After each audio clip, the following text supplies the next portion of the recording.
¿Cómo puede proceder lo que es carne de lo que no es carne? Esto es lo que se preguntó Anaxágoras al tratar el problema de la nutrición. Un problema que fue esencialmente un problema similar al del origen de todas las cosas que existen. O sea, fue un problema parecido al del origen de la realidad en su conjunto o a su teoría cosmogónica.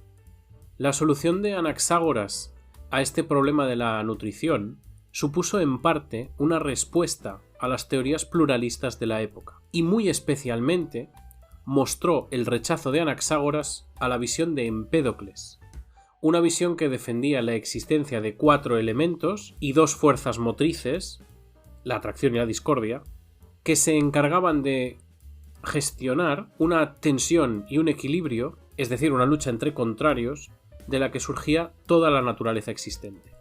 Anaxágoras sostuvo, contrariamente a Empédocles, que no era posible que toda la realidad, que toda la multiplicidad en la que vivimos, hubiera podido surgir únicamente de esos 4 elementos.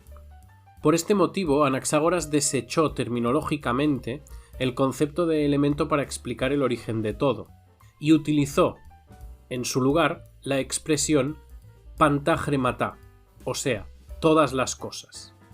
Para Anaxágoras, toda la naturaleza proviene de una mezcla primordial que estaba constituida ya desde el inicio por todas las cosas juntas.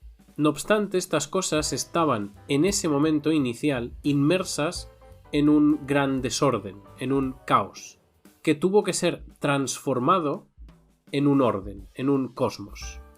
Para ello, una materia pura y primordial, una fuerza motriz que para Anaxágoras debía ser o era intelectual, y que llamó el nous o el intelecto, fue la encargada de imprimir un movimiento en ese caos que pusiera todas las cosas en orden y que permitiera distinguir posteriormente todo lo que existe.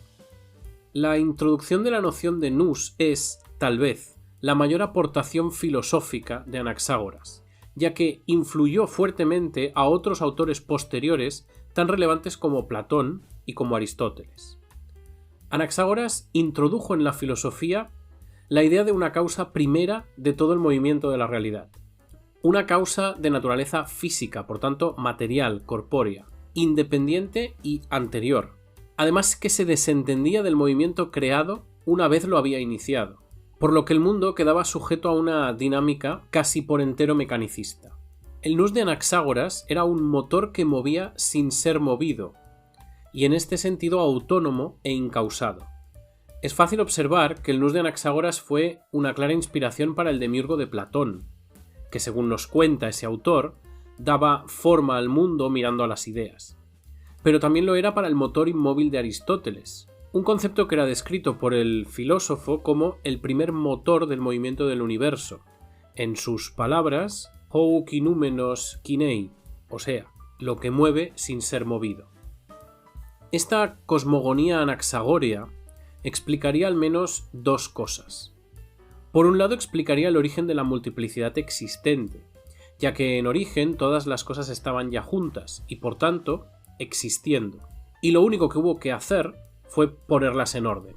En este punto es relevante la decisión de Anaxágoras de utilizar esa expresión de pantagrematá, es decir, todas las cosas, ya que todas las cosas es una expresión deliberadamente indeterminada, pues el origen de todo no serían elementos específicos, concretos, ni fuerzas opuestas, o tampoco sería el ser de Parménides, sino que serían, ya desde el origen en sí mismas, todas las cosas juntas. De manera que todas las cosas existentes habrían estado existiendo siempre, desde el inicio de los tiempos.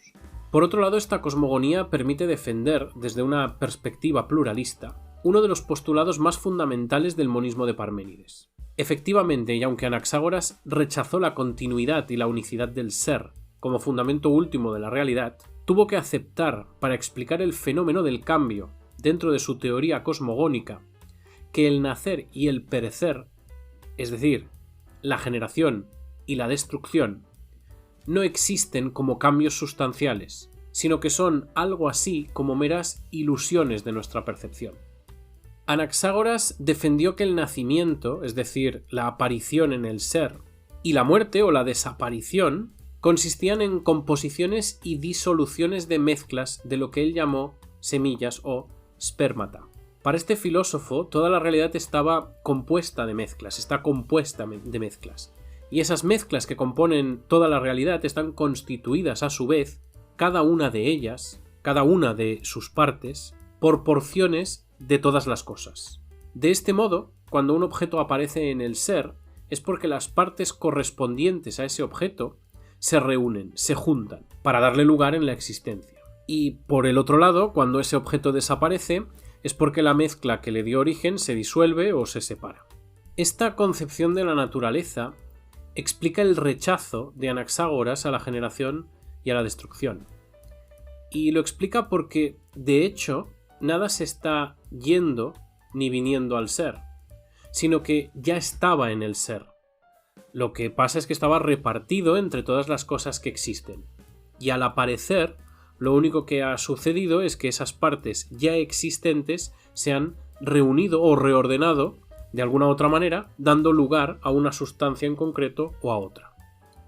Por tanto, en cada una de las sustancias existentes, según nos dice Anaxágoras, hay semillas que la componen que albergan porciones de todas las demás sustancias, y que por tanto dan lugar a una u otra cosa en función de cuántas porciones hay más de una o de otra cosa.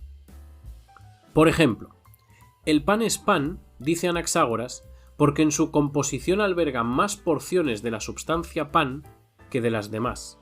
Y cualquier cambio en la naturaleza de ese pan depende, de hecho, de que esas porciones se reordenen de otra manera o se disuelvan, dando lugar a alguna otra substancia. De este modo, Anaxágoras podía explicar el cambio, incluso el aparente cambio substancial de la generación y la destrucción, sin recurrir, por supuesto, a la creación desde la nada, a la creación ex nihilo. ¿Y cómo puede esto responder a la cuestión de la nutrición que habíamos dicho al principio? Pues porque, en tanto que este es el relato cosmogónico de Anaxágoras, o sea, esta es la teoría sobre la que el filósofo sustenta su visión de la naturaleza y de la realidad, esta teoría fundamenta y justifica cualquier tipo de cambio en cualquier contexto. Y la nutrición es abordado, en este caso, como un problema relativo al problema del cambio. Si recordamos la pregunta del principio, esta pregunta decía que cómo puede proceder lo que es carne de lo que no es carne. O sea, lo que nos preguntaba era cómo es posible que la alimentación sea para nosotros beneficiosa y nos permita desarrollarnos, crecer y mantenernos sanos, si lo que ingerimos es tan distinto a nosotros. La razón de ello sigue, para Anaxágoras, esta misma lógica de la teoría de las semillas. Las semillas son infinitamente divisibles y cada una de las porciones sigue el principio de atracción entre las cosas que son iguales.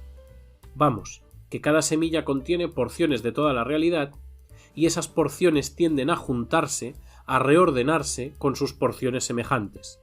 Pues bien, según Anaxágoras, cuando ingerimos un alimento, como por ejemplo el pan, este pan, que está formado como toda la realidad por esas semillas que a su vez contienen porciones de todas las cosas que existen, ese pan se va disolviendo. Y las porciones que se separan en esa disolución se juntan y se reordenan con las porciones semejantes que hay a su alrededor, dando paso al proceso de la nutrición.